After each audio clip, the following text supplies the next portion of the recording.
Good morning all of you. तो बेटा हम जो चैप्टर कर रहे थे इंडियन फॉरेन पॉलिसी, उसी को हम आज आगे करेंगे। Question, meaning of foreign policy.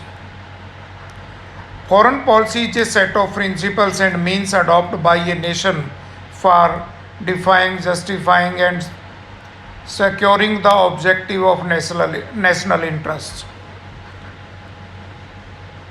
Foreign policy सिद्धांतों का एक ऐसा सेट है जिसका मतलब है कुछ ऐसी पॉलिसियाँ अपनाना जो राष्ट्र के कुछ उद्देश्यों को और राष्ट्र के कुछ हितों को हासिल करने के लिए बनाई जाती हैं, विदेशों के साथ या विश्व के दूसरे देशों के साथ संबंधों को निर्धारित करते हैं। उन संबंधों को निर्धारित करने के सिद्धांतों को हम प्रिंसिपल्स कहते हैं फॉरेन पॉलिसी के। ठीक है ना। According to doctor Mahendra Kumar, foreign policy is a thought out course of action for achieving objectives, अपने उद्देश्यों को प्राप्त करने के लिए।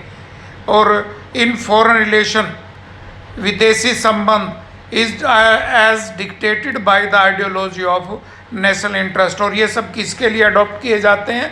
राष्ट्र के हित के लिए। ठीक है ना। नेक्स्ट, ये article 51 of chapter 4th of the Indian Constitution lays down certain principles which are the basic of Indian foreign policy.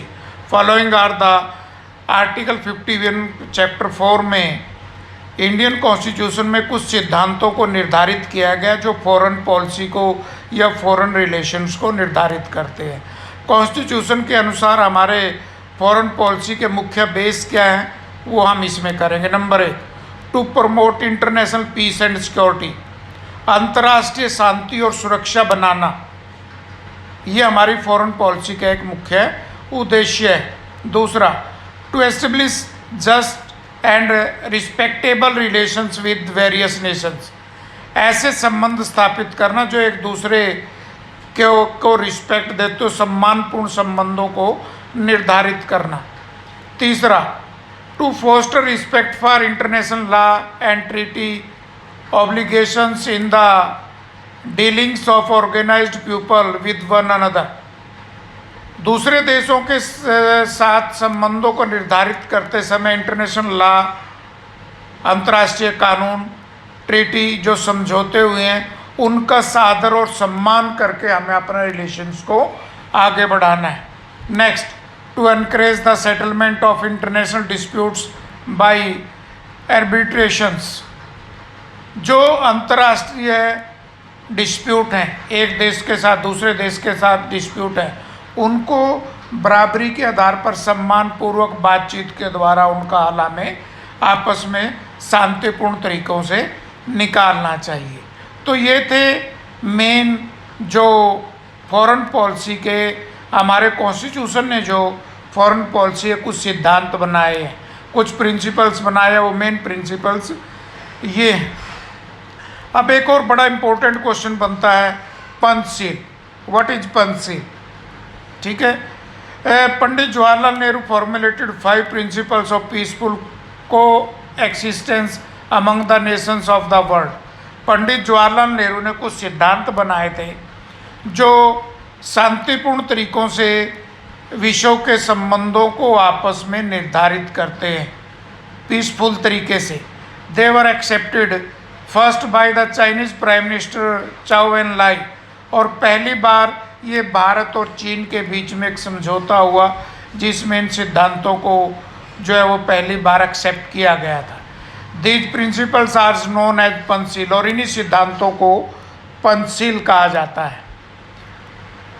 और वो क्या कौन से हैं? They are, number 1, to respect the sovereignty and territory integrity of each other, एक दूसरे की प्रभुसत्ता और सीमा का, उसके स्टेट का इंटीग्रिटी का सम्मान करना। दूसरा, non aggression on each other, एक दूसरे के प्रति एग्रेशन न दिखाना। तीसरा, non interference in each other internal affairs, एक दूसरे के मामलों में किसी प्रकार का भी हस्तक्षेप न करना। पीसफुल सेटलमेंट ऑफ डिस्प्यूट्स, जो भी हमारे विवाद है उनको शांतिपूर्ण तरीकों से सुलझाना। टू प्रमोट वर्ल्ड पीस, विश्व शांति को बनाए रखना।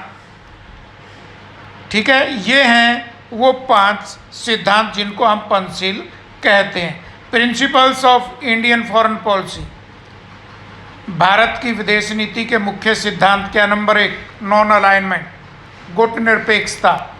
Number 2, opposition to the policy of caste, colour and discrimination etcetera. Bharat की विदेश नीति का एक मुख्य प्रिंसिपल ये है कि कास्ट, जाति, रंग के आधार पर किसी प्रकार का भी भेदभाव नहीं किया जाएगा। नंबर 3, अपोजिशन ऑफ इम्पीरियलिज्म, साम्राज्यवाद के खिलाफ। 4th, friendly relation with other states, दूसरे राज्यों के साथ मित्रतापूर्ण संबंध बनाए रखना। Faith in UNO and डिसआर्मामेंट, UNO में पूरा विश्वास और निशस्त्रीकरण में विश्वास। तो ये थे भारत की फॉरेन पॉलिसी के मुख्य प्रिंसिपल्स। ठीक है बेटे। Next, India China border dispute, Bharat और चीन के बीच में डिस्प्यूट किन मामलों को लेकर है?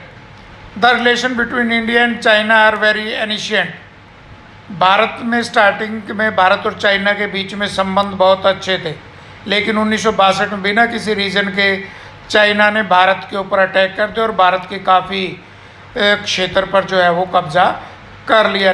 Till 1962 the relations between the two countries were very cordial and friendly. China attacked both the western and eastern sector of the Indian border on 20th October 1962. 1962 तक दोनों देशों के संबंध बहुत अच्छे रहे, लेकिन चाइना ने अक्टूबर 1962 में भारत के दोनों सेक्टर्स में, चाहे वो कश्मीर की तरफ से हो या अरुणाचल प्रदेश की तरफ से, उनके ऊपर अटैक कर दिया। China declared unilateral cease fire on 31 नवंबर और भारत ने एक पक्षीय सीज फायर का उल्लंघन कर दिया 31 नवंबर को। By waging a war, China was able to capture thousand of miles of India territory which is still under its possession. और इस आक्रमण में चाइना ने भारत के हजारों वर्ग किलोमीटर क्षेत्र पर कब्जा कर लिया, जो आज भी चाइना के नियंत्रण में है। तो ये था डिस्प्यूट भारत और चाइना के बीच में। अब कॉन्सिक्वेंसेस ऑफ बांग्लादेश वार 1971, 1971 के बांग्लादेश वार के परिणाम क्या हुए? Number 1, in 1971 India and Pakistan fought another war on Bangladesh issue. The following were the consequences of Bangladesh war of 1971। 1971 में भारत और बांग्लादेश के बीच में एक और युद्ध लड़ा गया, जिसके परिणाम निम्नलिखित है। Number 1, origin of the Republic of Bangladesh was the main consequences of 1970 वार। बांग्लादेश एक स्वतंत्र और रिपब्लिक राष्ट्र बना 1971 के युद्ध के बाद, इंडिपेंडेंट देश बना। Second, India victory in war heightened its prestige and boldly discouraged Pakistan. इस युद्ध के बाद भारत के सम्मान में वृद्धि हुई और पाकिस्तान की जो है वो इंसल्ट हुई पूरे वर्ल्ड के सामने। Third, 1 lakh soldiers surrendered and general Niazi signed the documents of surrender. Pakistan के लाखों सैनिकों ने सरेंडर किया और पाकिस्तान सेना के जो जनरल थे नियाजी, उन्होंने सरेंडर्स के डॉक्यूमेंट्स पर साइन किए, हस्ताक्षर किए। Fourth, similar agreement took place between India and Pakistan. और इस युद्ध के बाद भारत और पाकिस्तान के बीच में एक समझौता हुआ, जिसको सिमिलर एग्रीमेंट के नाम से जाना जाता है। तो बेटा ये छोटे छोटे क्वेश्चन थे, लेकिन थे ये बहुत इंपॉर्टेंट। ये सारे आप कॉपी पे करोगे, ठीक है, और इनको लर्न भी करोगे। Thank you.